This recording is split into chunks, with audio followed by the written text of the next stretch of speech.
Hey guys, I have another interesting chess puzzle I wanted to share with you. This game is from 1942. It was Chernev versus Hahlbohm, two chess masters. Um, I think this game was played in New York. Um, so, what I'm about to show you with this puzzle didn't actually occur in the game. Black spotted it and tried to defend against it. I guess that's what makes him a master. Um, But once I'm done showing you this sequence of moves, I will show you what actually happened in the game because it turns out that he couldn't really stop his demise here. So the last move that was made was bishop e3. Quick background here, just looking at the pieces. You can see that white's queen is, is very protected here. And juxtapose that with black's king. There's a lot of pieces, white pieces around surrounding the king, which is going to make him really uncomfortable. He doesn't really have a lot of protection. He doesn't really have a lot of attacking moves pieces here. So definitely an uncomfortable spot for him. And white is clearly leading. So white plays bishop to e3 last move. Black's got to get his queen out of the way.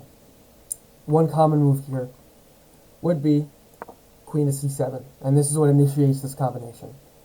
So I'll give you guys a couple of seconds. Maybe you can pause the video and think about a really fantastic combination here that could win a lot of material for white. Not necessarily checkmate the king, but just put him in a really bad spot. And I'll give you another hint.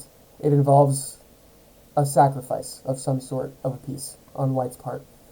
So I will start this sequence in a couple seconds. Okay. First move here for white is queen h7 check. And black here only has one move. He can't capture the queen, so he's going to have to move his king to f8. And from here, we get another check. Bishop to c5 check. So the king actually can't move anywhere anymore. He can't move here, can't move here. Those are both covered by white's pieces. So black's going to move his knight to e7 to block this check. And here comes the crazy sacrifice. Queen g6 captures the pawn. Black really kind of has to take this piece. He cannot take it with the knight because the knight's pinned via the bishop here. So black's going to take with his pawn. And you'll notice that that removes a defender of this e6 bishop. And that is the point of this whole sacrifice in this combination. So once black captures the queen here, which he really has to do, white's going to play knight e6 check. Now this forks the queen and the king. So the king's got to move out of the way. The king can move wherever he wants. Let's say he moves here. Knight's going to play c7, and he's going to capture the queen, and he's going to get another fork, which is these two rooks, for that queen sacrifice. So let's say black moves, I don't know, here. You get another rook. So he's up a lot of material when it's all said and done in this game at this point.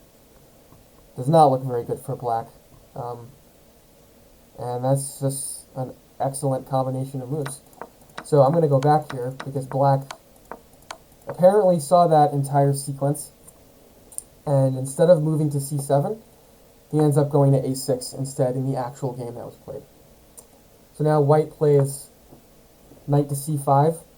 Again, he's developing another piece closer to the center, also closer to the king, with initiative because he's attacking this queen again. So this queen has to move. And you'll notice this queen can't really get any closer to the king that it's supposed to be protecting right now.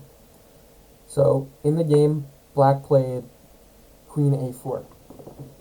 Black would love nothing more here than to trade queens because this queen on h4 that white's got is super dangerous. It's got this open file. It's threatening the king greatly.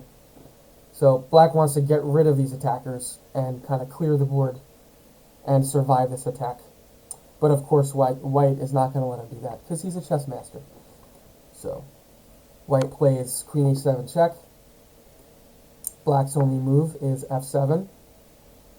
And you'll notice that when white developed this knight to c5, he's attacking this bishop twice. So he takes the bishop here on e6, and he also gets that with check. So black plays pawn to f6,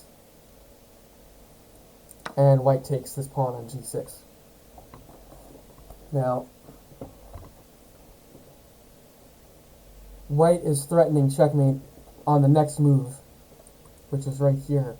This square is undefended by black, and that's just checkmate. So black has to defend this. One option could be maybe rook e7, but black ends up playing knight to d8, and that knight guards this square. So that's basically saving the game for him, at least for the next move. But white has another check here, a beautiful check, h7. And it was in this position that black actually just gave up the game and resigned. And we can see why here. If we go through a couple of possible moves, you can see why black really had no chances. So if black goes back here to g8, white's got this another check on f6, and regardless of where black goes, if black goes here, checkmate. If instead black goes here, well, that's also checkmate. So black didn't want to go through that checkmate, and he decided to give up the game there. I don't blame him. So as you can see, he got rid of that combination by moving the queen to a6 instead of c7, but in the end it really didn't help him, and white really won this game in pretty dominating fashion. So I hope you guys enjoyed that, and I hope to see you next time. Thanks. Bye.